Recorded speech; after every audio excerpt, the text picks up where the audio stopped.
Hi, I'm Laura Mize, pediatric speech-language pathologist, and I'm here to bring you TEACCH.com's therapy tip of the week. Have you been spending lots of your free time on Pinterest? Me too. And in addition to all those recipe ideas and great home decorating tips, I found some really cute activities that we can adapt to use in our therapy sessions with toddlers with developmental delays. I've made lots of those activities for one particular little client of mine, and I'm going to share with you some history from him so that you may know how to adapt these activities for your own little friends on your own caseloads. My guy is turning 3, so I'm also feeling the pressure of helping his mom find activities that she can make and that she can continue to use with him at home. So these kinds of things are particularly important for you, for those of you who work in states who emphasize the natural environment, who really don't want you taking your big bag of commercially made toys into visits with you. So again, these would be super ideas for you to pass along to parents in that situation. My little guy still spends lots of his time putting things in and out. So the first activity I made for him is just a simple juice container. My husband was kind enough to drill some holes for me in the top, and I just cut some straws in half, and then he can just put the straws in. Now for him and for his mom, they might use this activity mostly as a diversion. If she needs to make a phone call, take a shower, those kinds of things, this might be something that could really keep him busy. And again, for him, just completing one entire task is a goal right now. So that's the first idea. Secondly, I made some things to target color matching. That's a new skill for him, and he's really still functioning down there at about the 12-month level cognitively, and even lower than that language-wise. And so for him, I was surprised when we realized that he could match by color. If you've heard my podcast or read any of my articles on the website or read my therapy manual, you probably know that I don't even work on colors with kids, because those kinds of academic concepts like colors and counting and shapes really don't matter if a child isn't using a functional vocabulary. However, for this kid, because this is an interest of his, we want to go ahead and build on that.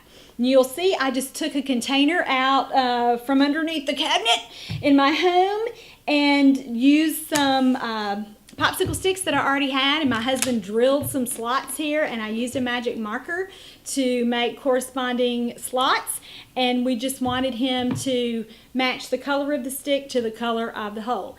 He did not do that for therapy today, and you know what? That's okay, because he did attend to the task and he did do several sticks before he wanted to move along. Let's talk a little bit about how you teach colors, and with kids, matching is your very first step in that whole entire process. And so for him, again, to be able to do that in any circumstance is moving in the right direction developmentally. If we were working with a kid on colors who's a little further along, receptively, I might have all the sticks here and say, find the ones that are blue. Let's find one that's yellow. Let's find one that's red, because again, that would come first in the continuum of teaching a child colors. So that was our second activity. The activity that he probably liked the most was this one. Again, small little holes drilled in the top, and these are pipe cleaners. And you can either cut your pipe cleaners in half, which would make it a little easier to get in the holes, but my guy had a great time pushing them through, and it was a little bit of a challenge for him. I could have made the corresponding colors on top. You could probably do that best with those notebook paper hole reinforcers. Again, it would be easier than trying to color on top of this green lid here. So that was a great one. Another thing, task that was really helpful today for this little guy was same kind of concept, clear container, and I've colored the holes here, but putting the pom-poms through the holes in the top. This activity would be great for kids who are still having difficulties isolating their index fingers to point. And again, remember, if you're wanting a kid to point communicatively, you have to be sure that he can perform the physical movement first. So this would be a super way to target that. One other thing that I loved about this activity today is that all the pom-poms did not fit. And again, my little guy needs to work on simple problem solving. You know, how do I keep on pushing it through there to make it get through that hole?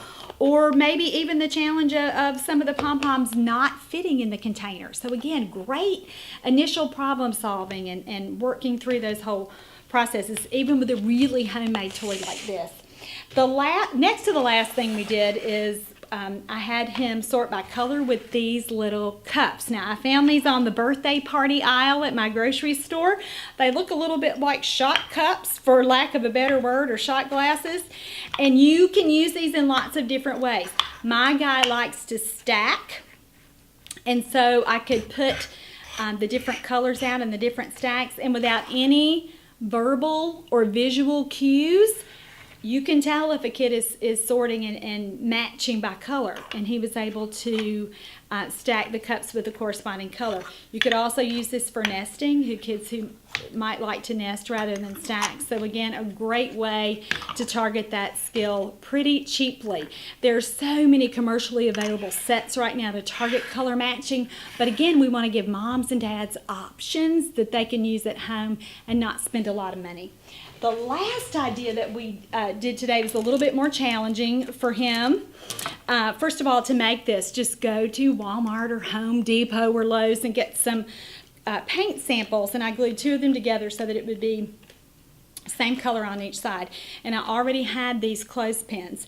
Now, Mom had to provide lots of physical assistance for him to complete the motor planning part of this task, meaning that he has to pinch the clothespins to get it open and then closed on the paper. But a great way to target several developmental skills within one activity, and again, not for a lot of money. So I hope that you found these ideas helpful. If you'd like other ways to target cognition and language with children, especially at this really difficult phase of below 12 months, please take a look at my therapy manual, Teach Me to Talk, the therapy manual, and you can get lots of other good ideas at my website at teachmetotalk.com. That's all for this week. I hope you'll join me next week on teachmetotalk.com's Therapy Tip of the Week.